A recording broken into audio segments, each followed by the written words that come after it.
ድርጊቱ የተከናወነው እዚህ አዲስ አበባ ገርጂ ተብሎ በሚጠራው አካባቢ ነው። ወንጀለኞቹ ስለ ወንጀሉ አፈጻጸም ሲናገሩ እኛ ልንገላቸው አስበን ሳይሆን እንዳይጮሁብን ጨርቅ አፋቸው ውስጥ ከተን በኋላ በጋቢ ስንጠቀልላቸው ሕይወታቸው ቃላቸውን የሰጡት ቢተው ከተማ ዮሐንስ ጸጋዬና ላቀው አሰፋ በነፍስ ግድያ በግዴታ ወሲብና በዝርፊያ ወንጀሎች ክስ ተመስርቶባቸዋል።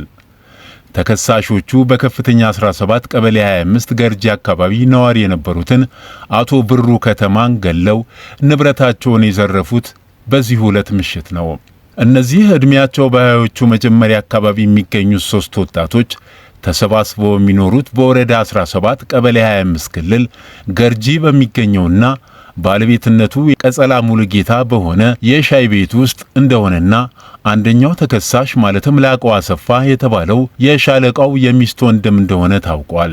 ወንጀሉን ከመፈጸማቸው በፊት ለድፍረት እንዲረዳን በርካታ መለኪያዎች አረቄ ጠጥተን ነበር የሚሉት እነዚሁ ሶስት ተከሳሾች ወንጀሉን እንዴት እንደፈጸሙት ሲያስረዱ በዕለቱ ከምሽቱ ወደ 1 ሰዓት ተኩል አካባቢ ግንባራችን ላይ አደገኝነታችንን የሚያሳይ የአጽም ምስል የተቀረጸበት ጭምብል ወይም ማስክ አጥልቀንና 2 ክላሽ ጠመንጃዎች ይዘን ወደ አቶ ብሩ ቤት ሄድን።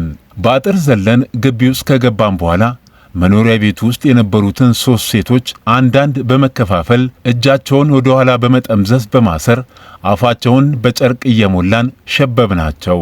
መኖሪያ ቤቱ ብዙ መኝታ ቤቶች ስለነበሩት እያንዳንዷን ሴት በተለያዩ ክፍሎች እያስገባን ከመሬት ዘረርናቸው። ከ45 ደቂቃዎች በኋላ ይሆናል የቤቱ ባለቤት አቶ ብሩ የውጭ በር እንዲከፈትላቸው የመኪና ጥሩምባ አሰሙ። የሚከፍት ሰው ጠፋ።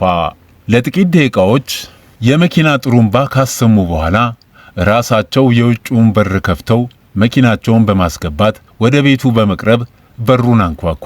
ከፈትንላቸው። በቁጣ ጣደፍ እያሉ ለ3 ተረባረብንባቸው።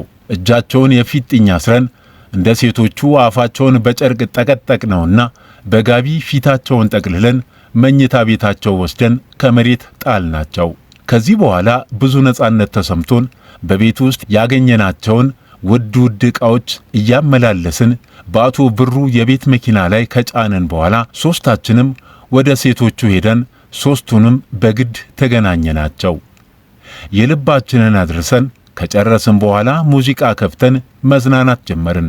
የሚበላ ምግብም ሞልቶ ስለነበር እራታችንን እዚያው በላን። ከዚህ በኋላ ነበር የቤቱ ባለቤት አቶ ብሩ በጠቀለልናቸው ጋቢ ሳቢያ አየር አጥተው መሞታቸውን የተረዳ ነው። ሰው ለመግደል ዓላማ ስላልነበረን በተፈጠረው ሁኔታ ብንደናገጥም አንዴ የሆነው ነገር ሆኗልና መጨነቅ እንደሌለብን ተገነዘብን። ሌሊቱን በዚሁ አይነት ሁኔታ በዚሁ ቤት ካሳለፍን በኋላ ሊነጋጋ ሲል ወደ 11 ሰዓት አካባቢ የሰረቅነውን ንብረት በአቶ ብሩ መኪና ጭነን በቀጥታ ያመራነው በወረዳ 12 ቀበሌ 12 ክልል ነዋሪ ወደ ሆነው አንድ ግለሰብ ቤት ሲሆን የዘረፍናቸውንም ንብረቶች እዚያው ባደራ አስቀምጥናቸው።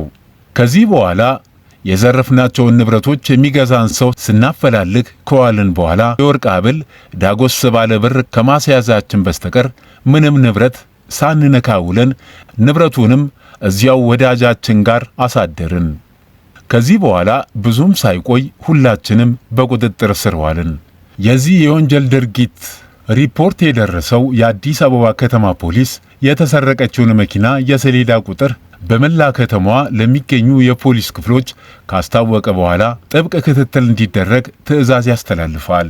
ከዚያም በማስቀጠል የዞን 4 ፖሊስ አዛዥና የዞኑ የወንጀል መከላከል ኃላፊ መቶ አለቃ የጠፋችው ተሽከርካሪ የሰሌዳ ቁጥር በጥበቃ ላይ ለተሰማሩ ፖሊሶች እንዲሰጥ ካደረጉ በኋላ አባላቱ ስራቸውን በሚያከናውኑበት ወቅት አንዱን ምሽት ከምሽቱ 5 ሰዓት አካባቢ በወረዳ 12 ክልል በጥበቃ ላይ ያሉ ፖሊሶች መኪናዋን በማየታቸው አቅጣጫዋን በአይን እየተከታተሉ መኪናዋ ከቆመችበት ይደርሳሉ። ሾፌሩንም ተሽከርካሪዋንም በቁጥጥር ስር አውለው ወደ ወረዳ 12 ፖሊስ ጣቢያ ይወስዷቸዋል። ከዚህ በኋላ ነበር የወረዳውና የዞኑ ፖሊሶች በቅንጅት መኪናዋን ሲያሽከረክር በተያዘው አንደኛው ተከሳሽ ዮሐንስ ጸጋዬ መነሻነት ተከሳሾቹንና ንብረቱን በሙሉ በቁጥጥር ስር ያዋሏቸው። የተዘረፈው ንብረት የተገኘበት የዘራፊዎቹ ወዳጅም ወንድሜ የሆነው ላቀው ከአንድ መኪና ከያዘ ሰው ጋር በርካታ ዕቃዎችን ይዘው መጥተው በአደራ አስቀምጥልኝ አለኝ እንጂ ከየት እንዳመጡት አላወቅኩም በማለት ቃሉን ሲሰጥ በወንጀሉ ምንም ድርሻ የለኝም የሚሉት ቀጸላ የተባሉት ሶስቱንም ተከሳሾች በቤታቸው የሚያኖሩት ግለሰብ የባለቤታቸው ወንድም ለሆነው ዕቃውንም በአደራ ላስቀመጠው ለዚህ ግለሰብ ስልክ ደውለው ግቢው ውስጥ ያለችውን መኪና በፍጥነት አስወጥተው ጫካ ውስጥ ወይንም የሆነ ቦታ ጣሏት ማለታቸውን የፖሊሱ ክፍል ማረጋገጡንና ወንጀል የተፈጸመበትንም 2 ክላሽ ጠመንጃ ከቤታቸው አውጥቶ በከፍተኛ 15 ቀበሌ 32 ክልል በሚገኙ ዘመዶቻቸው ቤት ሸሽገው ከነበረበት መርተው እንዳስያዙ ታውቋል። በወንጀል ድርጊቱ ጊዜ ተሳትፎ የለኝም የሚሉት እኚሁ የቀድሞ መንግስት የጦር ሰራዊት ባልደረባ ለምን ሁኔታውን ለፖሊስ አላሳወቁም ነበር ተብሎ ለቀረበላቸው ጥያቄ እነሱን አሳልፌ መስጠት እጄን እንደ መቁረጥ ነው የቆጠርኩት ብለዋል። ተሰርቀው የነበሩት ንብረቶች አንድ የታርጋ ቁጥሩ 13681 አዲስ አበባ 404 ፔጆት የቤት መኪና፣ ቴሌቪዥን፣ የቪዲዮ ዴክን ጨምሮ በርካታ ንብረቶች ሲሆኑ በዚሁ 48 ሰዓት ባልሞላ የፖሊስ ክትትል በገንዘብ የተያዘውን የወርቅ ሐብል ጨምሮ ሁሉንም ንብረቶች ከነ ወንጀለኞቹ ተይዘው ምርመራ ተጣርቶ እያንዳንዳቸው ይህን አሰቃቂ ወንጀል የፈጸሙ ግለሰቦች የእጃቸውን እንዲያገኙ ተደርጓል።